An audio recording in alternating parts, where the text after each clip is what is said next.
20 अप्रैल 2013, नई दिल्ली।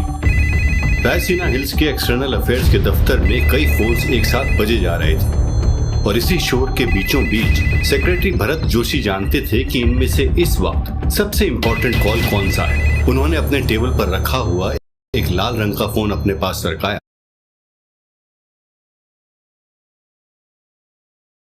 मंत्री के दफ्तर से कनेक्ट हुए। Sir, good morning sir. Bharat, the situation is turning grim. You have to come and meet me at the South Block at 10 a.m. today. Yes sir. Bharat ने अपनी घड़ी की ओर देखा तो पाया सुबह के 9:53 बज चुके थे।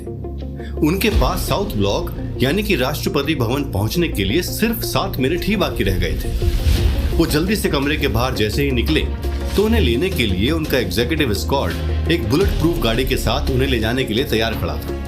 भरत गाड़ी में बैठ तो गए, लेकिन उनके फोन पर लगातार मैसेजेस और मिस्ड कॉल्स का जैसे तांता लगा हुआ था। Not right now.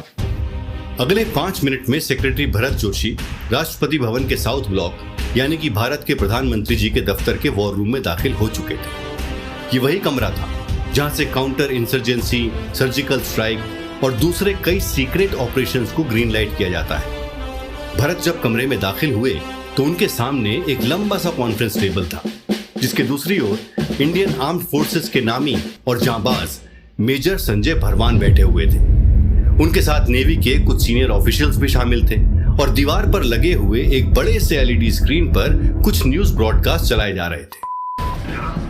Tonight, Sudan descending into violence, with deadly gun battles exploding on the streets of the capital Khartoum. Sudan में सेना और अर्धसैनिक बलों के बीच जंग हो गई है। सूडान में भारतीयों के लिए एडवाइजरी जारी की गई है। न्यूज क्लिप्स देखने के बाद मेजर भरवान भरत की तरफ मुड़े। जोशी साहब, लॉन्ग टाइम नो सी। भरवान साहब, आपकी कर्मभूमि जंग का मैदान है और ये कॉन्फ्रेंस रूम हमारा। रायसेना हिल्स से हम दुश्मन पे हमला बोलते हैं, लेकिन हम दोनों का मकसद एक ही है, देश की सुरक्षा। मेजर भरवान के चेहरे पर मुस्कान छा गई। वो और भरत काफी अच्छे दोस्त भी थे, जिन्होंने एक साथ कई कोवर्ट ऑपरेशंस को अंजाम भी दिया था। तभी दोनों की बातों के बीच एक तीसरी आवाज गूंज उठी। जोशी साहब, मेजर भरवान। जब भरत और मेजर स्क्रीन की तरफ मुड़े तो खुद national security adviser Shri Ajit Doval साहब बोल रहे थे। आपको पता है कि हमारे अफ्रीकी दोस्त मुल्क सूडान में इस वक्त हालत दिन ब दिन बिगड़ते जा रही है। ऐसे में अमेरिका, ऑस्ट्रेलिया, फ्रांस और यूके जैसे देशों ने वहां से अपने लोगों को निकालकर वापस ले जाने के लिए ऑपरेशन प्लान करने शुरू कर दिए हैं। जय हिंद सर। जी हाँ श्रीमान, हालात काफी खराब होते जा रहे हैं, लेकिन क्या हमें वहां पर चल रहे सीज फायर के अंजाम तक नहीं रुकना चाहिए? तब तक कहीं देर ना हो जाए जोशी साहब। वो हमारे ही नागरिक हैं, भारतीय हैं, हमारे भाई बहन हैं। जब बाकी दुनिया बिना वक्त जाया किए रेस्क्यू ऑपरेशंस की प्लानिंग में लग गई है, तो हमें भी अपने लोगों को सूडान से निकालने और घर वापस लाने की कोशिश शुरू कर देनी चाहिए। इसमें इंतजार किस बात का? कल किसने देखा है, न जाने क्या अनर्थ हो जाए। ठीक कहा आपने मेजर। सूडान की सरकार और उन्हीं के रेबल आर्म्ड ग्रुप आरएसएफ यानी कि रैपिड आर्म्ड फोर्सेस के बीच जंग छिड़ने में सिर्फ एक छोटी सी गलती की ही देरी है।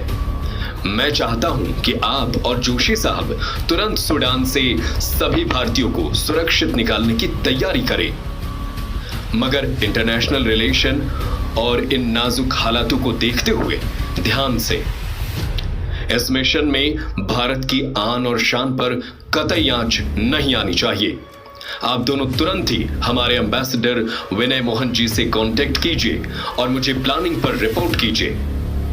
हमें इस ऑपरेशन को कम से कम वक्त में अंजाम देना होगा। Yes sir.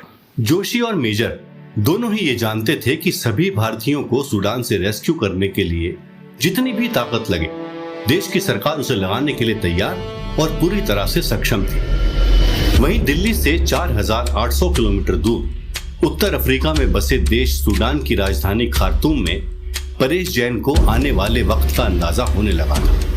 परेश एक बिजनेसमैन था जो कि अपनी पत्नी मेघा और 14 साल की बेटी अदिति के साथ 20 साल पहले ही वहां सेटल हो गया था। उसने टीवी पर ब्रेकिंग न्यूज देख ली थी और अब वो अपने परिवार की सुरक्षा को लेकर परेशान होने लगा था। तभी मेघा उसके पास चाय की प्याली लेकर आई और कहा, परेश, ये सब अचानक कैसे हो गया? कहीं हमारी जान खतरे में तो नहीं? ये अफ्रीका है मेघा, यहाँ पलक झपकते क्या हो जाए ये कोई नहीं बता सकता। पिछले 20 सालों में इस देश ने क्या कुछ नहीं देखा। सिविल वॉर, डिक्टेटरशिप, भुखमरी और अब ये एक नया दौर।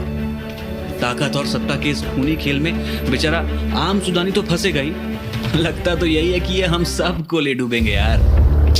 ये मजाक का वक्त नहीं है परेश। हमने अच्छा किया कि जय को पिछले साल ही पढ़ाई के लिए मुंबई वापस भेज दिया था। अदिति को भी उसी के साथ भेज देते तो अच्छा होता, कम से कम यहाँ तो नहीं फंसती। अरे मेघा, तुम चिंता क्यों करती हो? ये सब जो हो रहा है ना, वो सुडानी सरकार और आरएसएफ के बीच एक शोबाजी चल रही है। तुम देखना, 2-4 दिन में अपने आप ये सब कुछ झगड़ा खत्म हो जाएगा। दोनों के बीच कोई ना कोई समझौता हो जाएगा या पैसों का लेन देन हो जाएगा। फिर क्या, बैक टू स्क्वायर वन, सब वापस जैसे फिट हो जाएगा। अपना धंधा भी फर्स्ट क्लास चलेगा। You don't worry.